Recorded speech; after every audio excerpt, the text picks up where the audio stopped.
Welcome to Sean and Union, and this is the story about how I came into owning a Leica M4 II. So I wanted a Leica for a long time, and is basically the same reason I wanted Hasselblad. I kind of wanted to get the best gear I could, so I wouldn't have any excuses when I shot.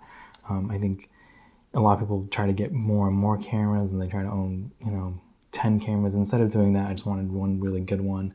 And Leica's history is amazing. So if you look at all the photographers who shot with it, Robert Capa, Cartier-Bresson, William Klein, Bruce Gilden, the list goes on and on and on, but they shot with Leica, so I kind of wanted just to try one out and see if it was worth the hype. I'd be looking at Adorama for broken cameras, so they have some insane deals if you watch it. So I even have a tracker now that looks for it, but like Adorama was still a broken Leica for $200 straight up. So $200 straight up, you can buy a broken Leica. Some of them have issues, so I would avoid ones with like shutter speed issues. That's an expensive thing to fix. Broken viewfinders are an expensive thing to fix, but this one was listed, this part right here was missing, the film advance, or the frame selector. So I bought it, I saw it was listed for $200, I got it quickly, and then it got shipped to me, and it was missing this, so I called a repair guy in Boston. I'll put the link up, but he's really, really renowned in the Leica community. He put me in contact with Leica New York. They shipped the part out. I put it on. It cost $25, but that took 2 weeks. And then I was looking at lenses.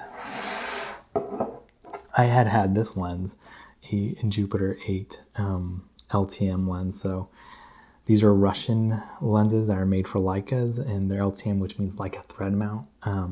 They were pretty popular and they're pretty cheap. They're about $50. So I had it, and then I got this adapter, which is another $35. But the one thing I started when I started thinking about it, I was like, why would you get a super nice camera and then end up using a really cheap lens on it? And so I started to look for the cheapest Leica lens I can get, and this is what I ended up with. So the cheapest lens I could find was my Minolta Rocker 40mm f2.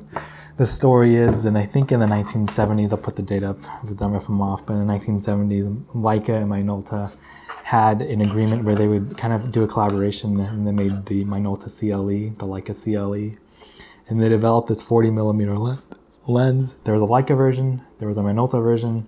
They're both the exact same version from what I hear, except the Minolta version is a lot cheaper. So in many ways, it's one of the cheapest Leica lenses. I could have gone with older lenses, but I heard that there was just issues with the glass and issues with a lot of them were collapsible, and I just didn't want to deal with it. So Leica lenses is one of the tricky parts. You get a Leica for like, let's say $600 or $700, and then the glass is like $500 to $1,000 for just decent glass. So the lenses themselves have legendary reputations. They're just super expensive. So that's the problem with the Leica lenses. They're really good, but they're really expensive. So I got the cheapest lens I could get, and I ended up with this kit for, $550-ish, $330 for the lens, $200 for the body, and I love it. The handling on it is amazing. So people talk about Leica and the handling, and it really is good. It feels very smooth. Everything feels like it's in the right place. It's a little bit heavy. That would be my one complaint against it. And I think, if there's a drawback and the reason why I don't use it a lot, it'll probably be that because of its heaviness. But if the image quality is amazing, like they say, I'm getting some scans right now, so I haven't got them yet.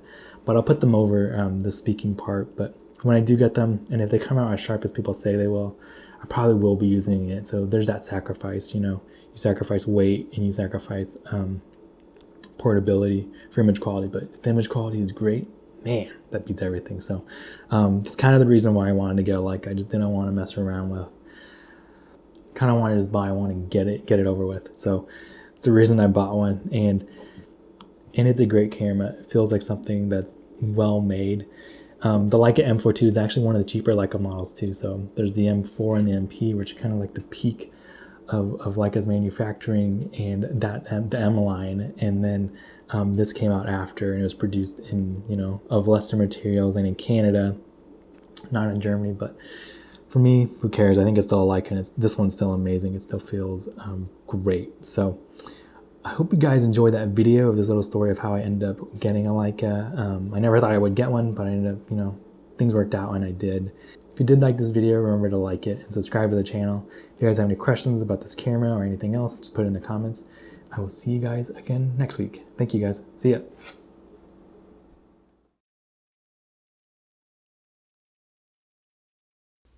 Dude, come on.